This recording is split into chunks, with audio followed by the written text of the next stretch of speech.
Welcome back. If you haven't been here before, my name is Lee. So today I want to talk about Putin's statement that he made, I think it was yesterday or possibly the day before, he was talking about the sanctions and the economy. Putin feels like that these were sanctions by the collective West that the West have been wanting to impose for a long time, and feels that the action he's taken within Ukraine was just an excuse to levy those sanctions. Now, I don't lean either way on this. I'm pretty neutral. I'm just reporting what the guy has said, so don't shoot me down in the comments.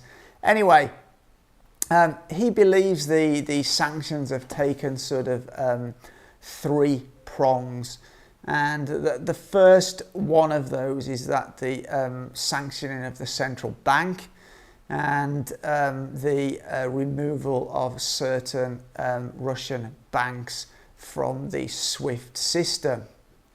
And he said that he believes these sanctions have failed, and that they haven't achieved their goals, and that the Russian economy is functioning. Although there'll be some bumps in the road, he feels that Russia are more than capable of riding out those bumps. And just to add my thing here is that the West predicted there'd be a collapse of the Russian ruble. And, the first few days after the action was taken by Russia, there was a huge, decline in the ruble's exchange rate against the US dollar and other currencies. But if you have a look now, the value of the ruble is similar to what it was before the invasion took place. Secondly, Putin talked about the oil ban, which has been imposed by the USA. As far as I'm aware, there's not many other countries sort of join the USA in that oil ban. I know India and China are still buying oil, and many countries are still buying oil. And it appears that some of the oil traders that were skeptical or were nervous to buy Russian oil are starting to potentially re-enter the market. So he thinks this is, again, something else that has completely failed. And then thirdly, he mentioned something else which is not in its sense a sanction, but it's about Western companies either pulling out of the Russian market or boycotting selling goods to the Russian market. So, for example, airplane spare parts or spare parts for other things. And he suggested that won't cause a major sort of issue. He did allude to that. He expects inflation to be higher and unemployment to rise, but feels it's not something that Russia can't deal with. They have, ample money to be able to deal with that. And in actual fact, I saw a news report the other day that the Russian government have increased benefits. They've raised the minimum wage, and they've increased pensions for their citizens. And something else I'd probably mention, like I've had businesses in the UK in the past, and there's always things you can get on the grey market, so I'm sure that Russia will be using the grey market. That means buying things through non-official channels.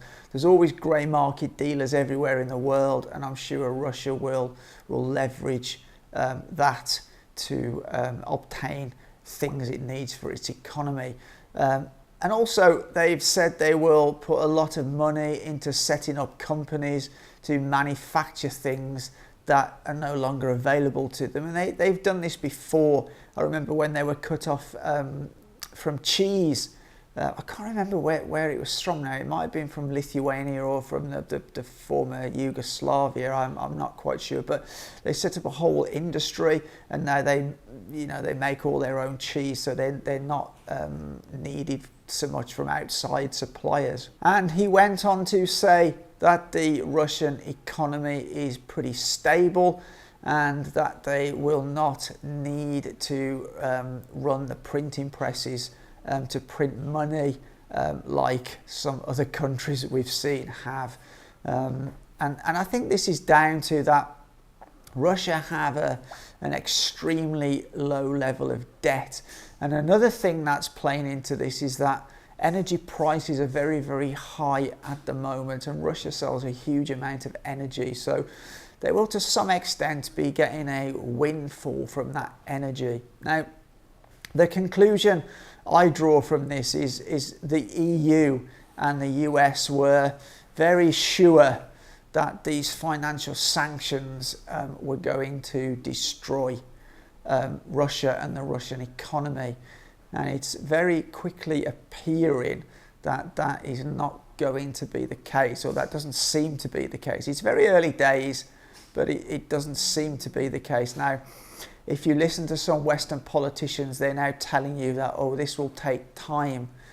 But what I see is that the possible reason they're saying this is to prepare their own citizens for the shock. Now, especially the EU and the UK, as I've mentioned in previous videos, are going to see a fairly hefty shock for this.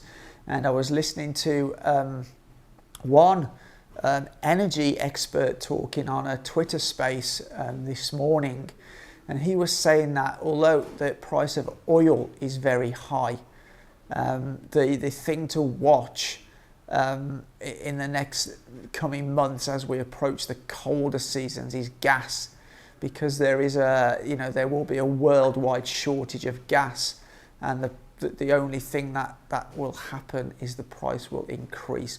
It's also interesting to note that that same expert suggested over the coming years the demand for oil will be far greater than the supply, and that will also push up the price of oil as we go into the future.